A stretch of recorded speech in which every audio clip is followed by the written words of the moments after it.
and welcome to another video from Juniper Farms.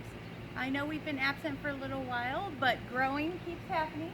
And today we would like to talk to you about some of the updates we have and some of our future upgrades that we're going to be doing. So as you can see behind me, we have had a lot of growth since the last time I did a video. As you can see, our tomatoes are coming in very nicely. All of this everywhere, this food jungle, which is really what it is a food jungle. We have icebox watermelon that are coming in. We've already harvested some of our pickling cucumbers. We now have zucchini coming in, and as you can see, corn. And I know that a lot of people don't think corn can happen in a square foot garden, but as you can see, we are growing some very thriving corn stalks. Now, in the last couple of months, there are some things that we have learned to do differently in the upcoming months. One is, as you can see, we have a lot of vining plants that are right next to each other that are kind of vining out on the ground. And I think in the future what we're going to do is actually probably put in some rebar and some cow panels to allow vining plants to trellis up instead of out all over the ground. It also will make it easier for us to get to all the plants for watering. Now, in the future we'll also have more boxes here, and we've also noticed that some of our plants really do need to be next to each other more. We don't do monoculture gardening here, we do polyculture gardening here, which means that we sparse out where plants are going to be instead of all together, which makes it more difficult for bugs to find their choice of food. But as you can see, like we have here cantaloupe next to cucumber, and they're kind of intertwining. Now in some ways that's good. Like the corn will allow the cucumber to grow up the corn as like a trellis, like a natural trellis, so that's not necessarily a bad thing, but we got to make sure it also doesn't strangle our corn stalks. I believe that corn is going to be a more stronger hold for it, so that's not necessarily bad. But as you can see over here, our tomato plant has kind of eaten the tomato cage, and I think that that is due to a little over-fertilization using magnesium. From what I can understand, it has caused a lot of green growth, but not a lot of fruit setting. So I think in the future we're going to change up the way we fertilize our plants. Now we have a lot of really wonderful growth happening. Our strawberries were actually protected from birds because of the overgrowth. So we were able to harvest strawberries without birds getting to it first. And we even have a runner down here that we've currently planted.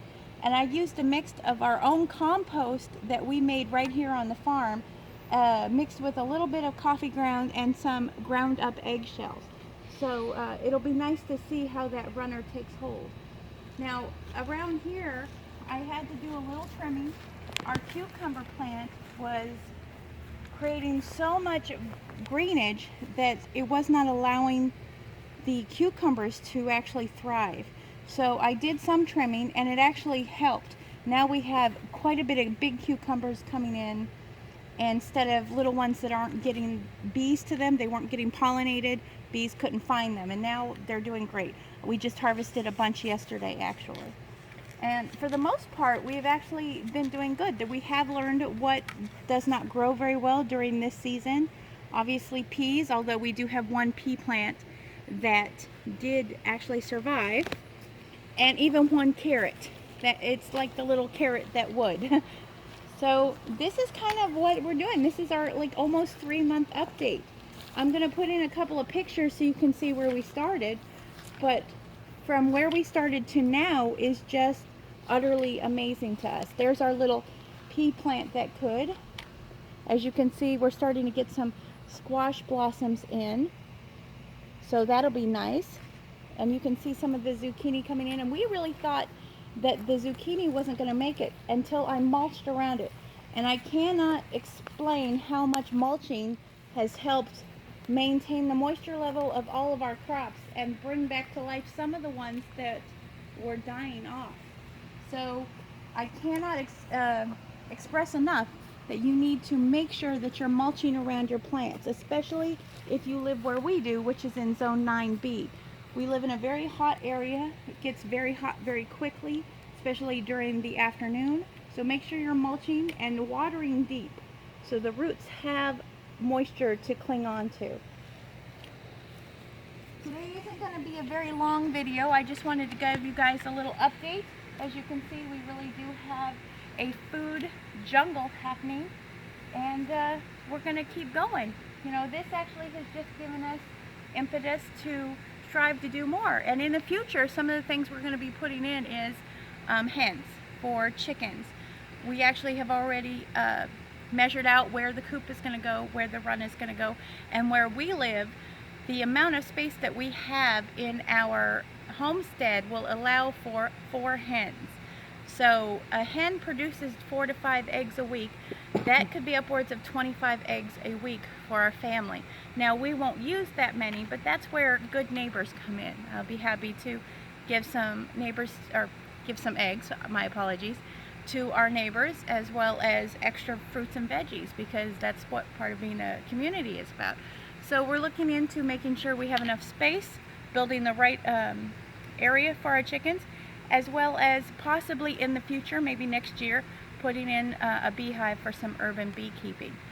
So like I said, our future goal is to be as self-sustainable as possible, and we're incrementally working towards that long goal. So if you have any questions, have any comments, or have any ideas for videos you'd like to see in the future, please put them down in the comment section, and thank you very much.